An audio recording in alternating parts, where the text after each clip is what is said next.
Sabaglita!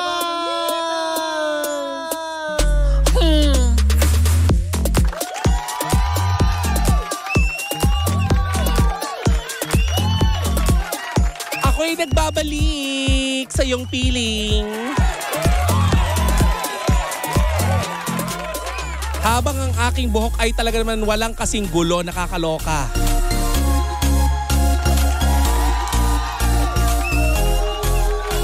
Magulo pa rin. Inayos ko na magulo pa rin. Ay. Hoy! Pangga ha, kagaya ng nabanggit ko kanina ha, kung gusto mo mag-relax habang nakikinig at nanonood sa akin via Facebook Live or on air sa 106.7 Energy FM Manila, meron akong i-recommend sa'yo yung ating MX30 with Pandan. Ha? Ngayon, kung gusto mong malaman yung tungkol sa mga produktong yan, bisitahin mo yung website ng mx3ph.com o di kayo tumawag sa kanilang hotline sa 0918-888-8693. Magandang umaga sa lahat ng mga kapapasok lamang sa ating Facebook Live na ngayon ay napapanood nyo sa ating Facebook page ng 106.7 Energy FM Manila na malapit ng mag-1 milyon ang followers. Bibigyan nyo ba ang tita Cora nyo kung ako'y hihiling sa inyo na i-like at i-follow nyo na ang aming page? 4 na araw na lang! 4 na araw na lang, mga pangga! Pasko na! At ang taas ng boses! Grabe, parang walang ubo yung bakla! Oo, 4 na araw na lang at hanggang ngayon, hindi pa ako nakakatanggap ng regalo mula sa iyo. Naging good girl naman ako ngayong taon na ito, kaya yung mga ano natin dyan, ihintayin niyo pa bang pangalanan ko kayo? Patuto naman kayo makiramdam. Ay, maraming salamat ha. Doon sa nagbigay ng ham sa amin kahapon. Ang tawag ko sa kanya ay Sir Pogi. Siya yung aming landlord. Landlord? Uso pa ba yung landlord din? Ano bang tawag doon? Kasi tayo tenant. Kasi nagre-rent lang ng apartment yung tita Cora nyo dito sa Manila. Ayan. So, may nagbigay ng ham sa amin kagabi. Ayan. So, okay naman. Maraming salamat po. Yee! Kinikilig ako kapag may nagre-regalo sa akin. Siyempre sa boss natin dito sa Energy FM, maraming salamat. Ma'am Rebecca C. Ayan, sa iyong mga pahabs. Maraming salamat sa lahat. Hindi ko mapangalanan yung iba nagbigay ng regalo. Pero maraming salamat po. Siyempre, ang pinakauna nagbigay ng regalo sa akin si Ate Cheryl Gross. Diba? Ayan, maraming salamat. Ayan, sa jowa ko din, maraming salamat. Yeah! Sa regalo niya sa akin. Hoy, mga pangga! Ayan sa mga kabubukas naman ng kanilang mga radyo, hindi niyo pa ako kilala. Ako po ang inyong tita Cora, ang Pop Smear royalty niyo sa radio.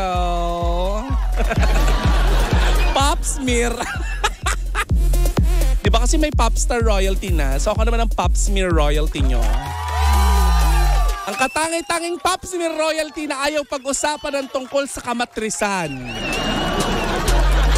Dahil hindi ko bet. Magandang umaga. Ako po ang inyong tita Cora at sa ngalan ng aking partner na ngayon ay naglalamierda sa Samal Island na si Kapitana Sisa. Ito po ang Baklitas. Woo-woo! At kayo nakikinig sa number 106.7 Energy FM. Panggawag mong sabihing radyo. Sabihin mo. Energy! Pak na pak ang umaga natin.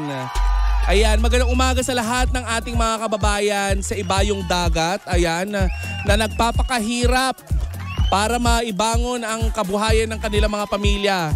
Hello din kay Tita Alice Balatbata. Ayan. Magandang umaga po. Ayan, nakita ko nagchat-chat siya sa akin eh. Hello po. Pero hindi ko pa binabasa kasi naka-ere pa tayo. Mamaya na tayo mag-chikahan Tita Alice ha. Sa Cardiac Mom Teams Friday, ayan, may nag-iisa silang member dito. Ayan, hindi ko kilala si Madam. Hindi ko alam yung pangalan niya pero kilala ko sa Fest. Paras kami ni Papa Jackson. Pwede si Papa Jackson, di ba? Hindi kanya kilala sa pangalan pero sa mukha, kilala kanya. Hello po sa inyong lahat. Ayan, sa mga masugid na bumibisita sa ating ngayong araw na ito. Pero sa mga masugid na tagapakinig natin at tagapanood, eto na ang chika ko for today's video.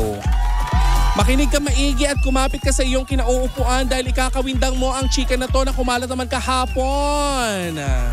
Kahapon nga ay pinagpiestahan sa social media ang mga kumalat na screenshot ng di umano'y usapan or convo nitong si Bianca Manalo at nitong si Rob Gomez na naman. Gano ba ka F-boy? Bakit napapailing si DJ Baby Toby? Gano ba ka-dakila ang Eto na nga.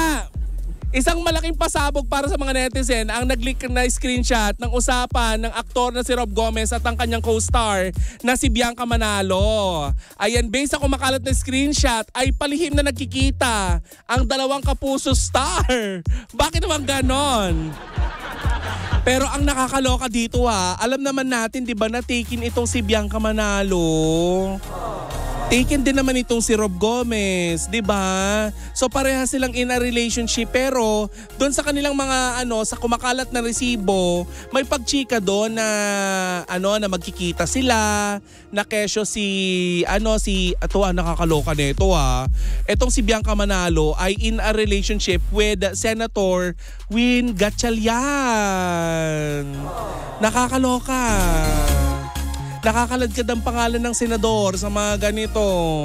Pero marami ang marami ang netizen na kung totoo man kung totoo man. May diin. Kung may katotohanan man ang mga panloloko. Ang panloloko nitong si Bianca dito kay Senator Win Gatchalian, marami ang naawa kay Senator Win. Kasi nga 'di ba kamakailan lamang nakitang pinost ni Bianca Manalo at saka ni Senator Win yung kanilang yung pagse-celebrate ni Bianca Manalo ng birthday sa Malacanang. Sa Malacanang ka pa nag-birthday, girl. Kung totoo man to, naku, nakakaloka ka. Samantala, nasiwalat naman noong Agosto. Nitong August.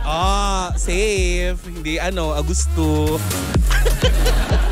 Nasiwalat naman nitong Agosto ang naging relasyon nitong si Rob Gomez at nitong si ano ba pangalan ng jowa niya? Si Shaila Roberto Anong Robert? Ay, baka ibang masabi ko. Baby Toby.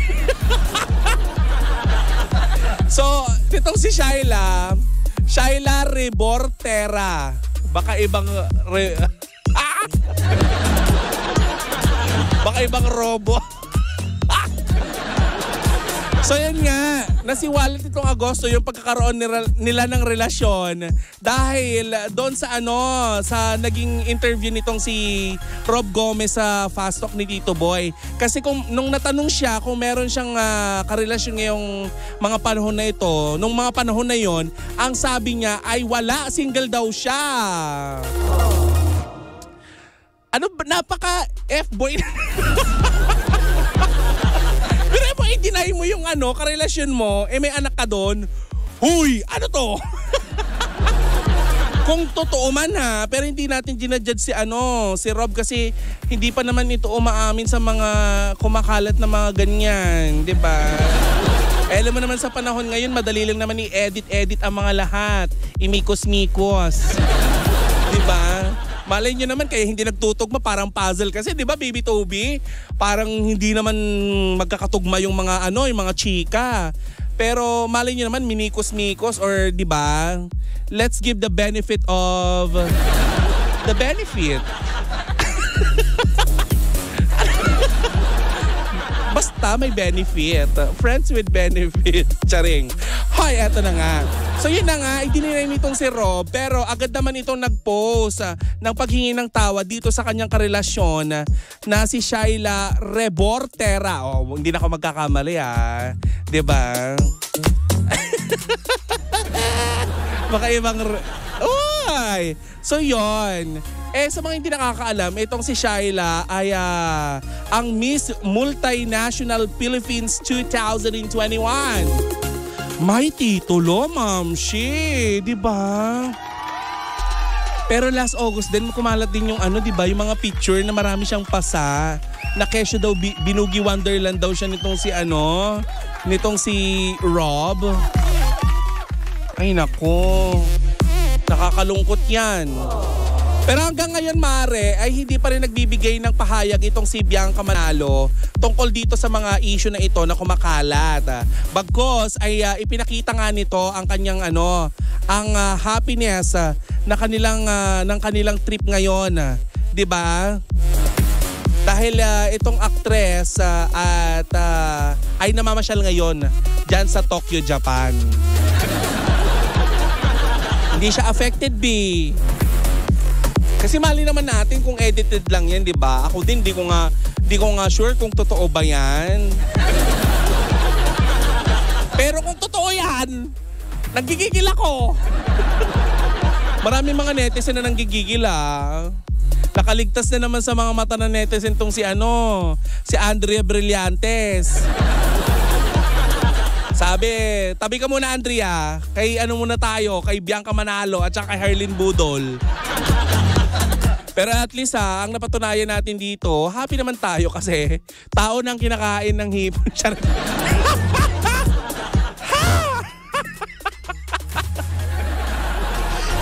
Tingin mo, Baby Toby, sino talaga ang gutom sa kanilang dalawa? Ikaw Toby, kakain ka ba ng hipon? Makain daw siya. So yun nga, hintayin natin kung ano mga pahayag pa nila, di ba? Masarap ngayon. Ang gawin mo pangga, punta ka sa supermarket, bili ka na ng isang pakete ng popcorn para hindi masyadong magastos at saka butter. Dahil for sure, marami pang kaganapan ang sasambulat bago matapos ang 2023. Di ba? Habang sumasambulat na yung aking ilong. Sabi ko naman sa inyo, meron akong ubot sipon di ba? Oh, di ba napatisyo pa? Para makita nyo yung sumasambulat kong muka, ayan, magtungo kayo sa ating Facebook page sa Energy FM 106.7. Ay, nako, ganun kabilis. Biruin mo, mag-iisang oras na naman ng chismisan ang nagdaan. Isang oras na naman ang ating pinagsaluhan on air. Mga chismisang walang katorya-torya. Ang natatanging programa sa balat ng radyo na walang lesson learned. Puro information na hindi natin sure kung totoo ba. Tanging chismisan lamang, di ba, Ati Dulce? Habang sumisilip-silip ka dyan. Okay, magpapaalam muna tayo pansamantala. Magandang umaga po sa lahat ng mga nakikinig sa atin at sa mga patuloy na sumusuporta sa ating programa. Ayan, nais ko lamang pasalamatan din ang ating supervisyong teknikal. Master Toy, siya ba nakaupo ngayon dyan? Ayan. Or si Kuya Recto. Kung sino man ang ating supervisyong teknikal, ayan, dyan sa ating tech department. Yes! Maraming salamat po sa inyo pong paghalili sa ating Facebook page kay DJ Baby Toby. Ayan. Na nakasama natin sa loob ng isang oras habang gusto niyang kumain ng hipon.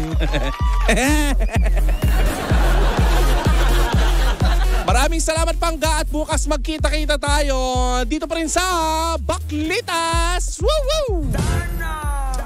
Pangga, 4 days na lang magpapasko na. Ha?